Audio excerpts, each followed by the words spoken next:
광양은 국가기관 산업인 광양제철소와 광양항이 있는 곳으로 유명합니다. 또 봄의 전령사인 섬진강변의 매화가 가장 먼저 떠오르는 곳이기도 한데요.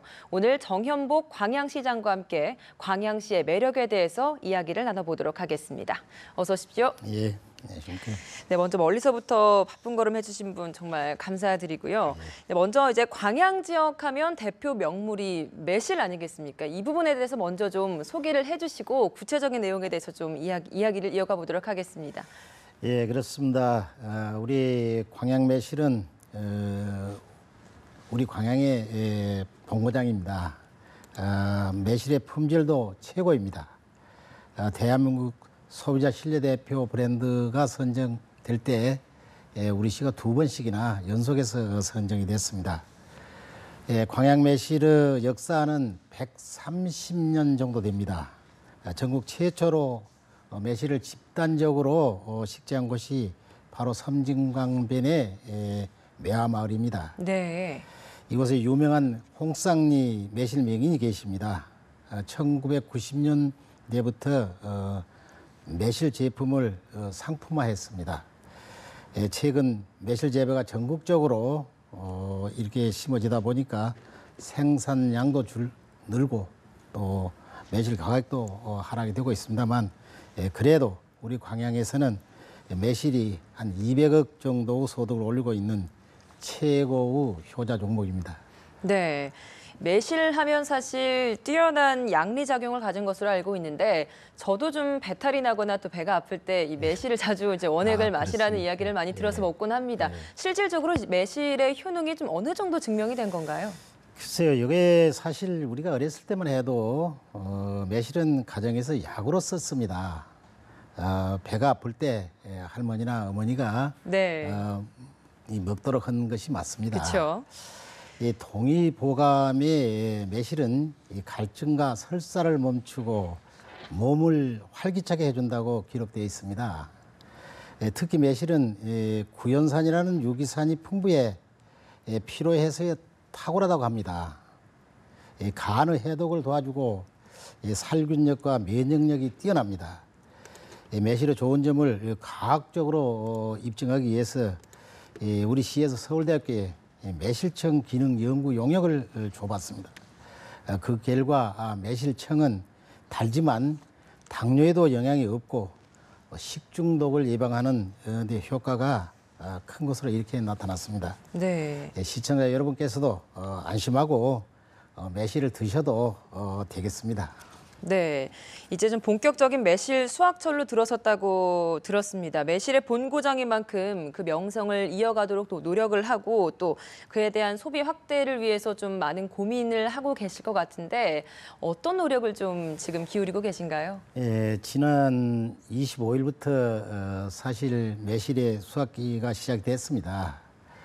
오늘 오전에도 저희들이 서울 농협 양재유통센터에서 매실 이 직거래 장터를 열어서 거기에 다녀왔습니다.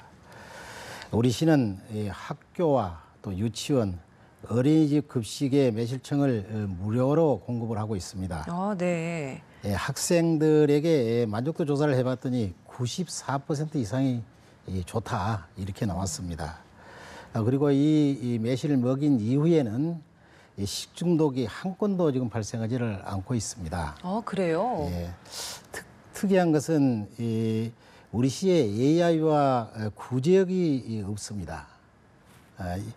매실청으로 닭이나 오리 또 소를 키우고 있기 때문에 이런 것들이 없는 것으로 지금 판정이 되고 있습니다. 네. 그래서 매실청이 AI 예방에 효과가 있다는 결과는 이미 추부대학교 서직기 교수란 분이 2012년에 발표를 한 일이 있습니다. 최근에는 공중파 방송에서도 다큐로 이런 것들이 반영되기도 했습니다. 정부가 AI와 구제역 예방을 위해서 매실청의 농가 보고에 적극 나서 주시면 좋겠다 하는 말씀을 드리겠습니다. 그리고 매실은 미백 효과가 뛰어납니다. 연구를 마치고 매실 화장품도 이렇게 개발을 하겠습니다. 매화빵도 저희들이 만들었습니다. 그리고 매실 초콜릿도 상품화했고 최근에는 스타벅스에서 커피와 함께 매실 이 음료를 개발해서 공급을 한 일이 있습니다. 근데 여기에 광양 매실이 예, 들어갔어요. 반응이 아주 좋답니다. 네. 그래서 이렇게 다양하게 저희들이 이 소비를 위해서 노력을 하고 있습니다. 네. 매실 화장품에 매실빵, 매실 초콜릿 그리고 또 이 스타벅스에 광양 매실까지 들어갔다고 그렇습니다. 하니까 예, 굉장히 예, 많은 노력을 예. 하고 계신 것 같네요.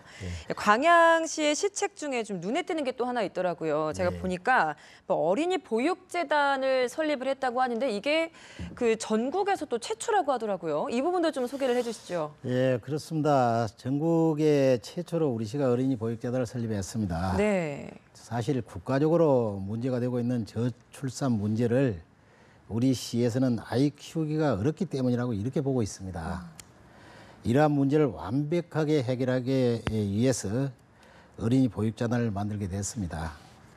보육재단에는 이 국가와 또 지방자치단체, 기업, 또 시민, 종교인, 이 아파트 공동체 등 지역 모두가 참여를 하게 됩니다. 지원 대상은 어린이집, 또 보육교사, 부모님까지 모두가 해당이 됩니다. 네. 보육재단에서는 어린이집 대체 보육교사 지원이라든가 방과 후 돌봄 어린이집 운영 등 보육에 꼭 필요한 사업들을 하게 됩니다. 이 광양시에서 아이를 낳기만 하면 아무 걱정 없이 키울 수 있도록 하는 제도가 되겠습니다. 네.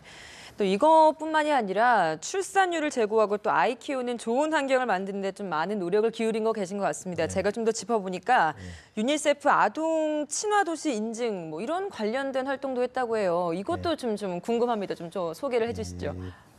저희 시에서는 이 최우선 역점 시책이 이 아이 양육하기 좋은 도시를 만드는 것입니다.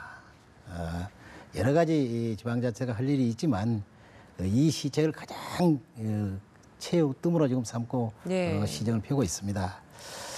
임신에서 출산, 보육, 교육에 이르기까지 아이를 책임지고 키워주고 있습니다. 네. 이 유니세프 아동 친화 도시는 그냥 인증을 해주는 것이 아니고 한 3년 계속해서 자기들이 프로그램이 있습니다. 여기에 충족이 돼야 네. 인증을 해주는 겁니다. 저희들은 올해 지금 3년째 하고 있습니다. 올 12월이 돼야 인증을 받는 것입니다. 우리 시가 합계 출산율이 1.83입니다.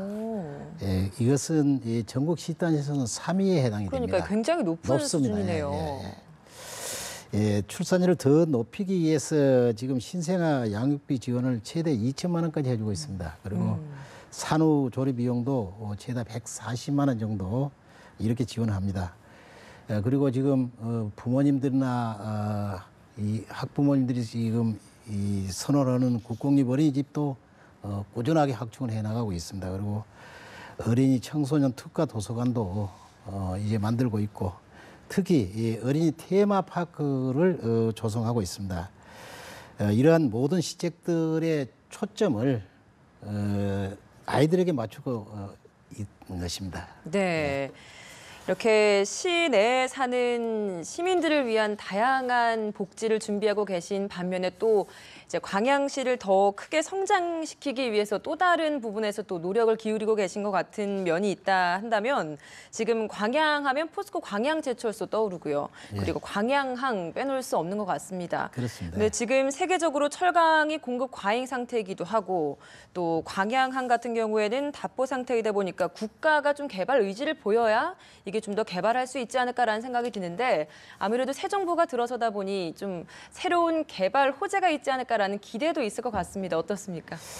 예, 사실 선거가 있기 전에 대통령께서 우리 시에 3번 오셨습니다. 그때 저희들이 한 3가지 정도 건의를 합니다.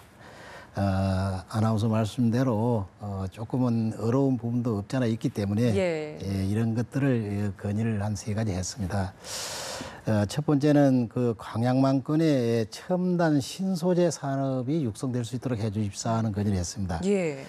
이것은 우리 시가 아까 그 지금 제철이 포스코가 있습니다. 거기에 최신 자동차 강판을 쓸 수 있는 기가스틸 강판이 생산되고 있습니다.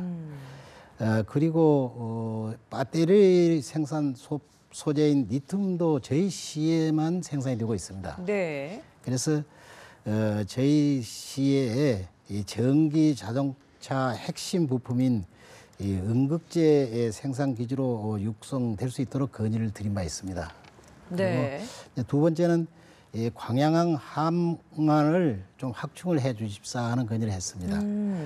예, 광양항은 개항이 된 지 30년이 지금 됐습니다. 시설을 현대화해야만이 이 경쟁력이 있습니다. 그래서 154V 전력 공급 시설을 설치해주고 초대형 컨테이너가 들어올 수 있도록 수역도 이렇게 건쳐주고 24일 크레인도 설치를 해주십사 하는 부탁을 드리고 개발이 되지 않는 이 부두가 있습니다. 이것도 좀 개발해 주십사 하고 해양산업 클러스터를 지정해 주라고 건의를 드렸습니다. 네. 그리고 마지막으로 이제 유엔 조달 물류 기지도 우리 시에 유치가 될 수 있도록 그렇게 건의를 했습니다. 대선 공약을 꼭 지켜주실 걸로 저희들은 믿고 있습니다. 네. 네, 이제 새 정부가 들어선 지 얼마 되지 않았다 보니까 광양의 이런 목소리도 듣고 또 많은 광양 개발에 도움을 주시지 않을까라는 기대를 해볼 수 있을 것 같습니다. 오늘 먼 걸음 해주신 점 정말 감사드립니다. 지금까지 광양시장과 함께 광양의 미래에 대해서 좀 이야기를 해봤습니다. 고맙습니다. 네, 감사합니다. 예.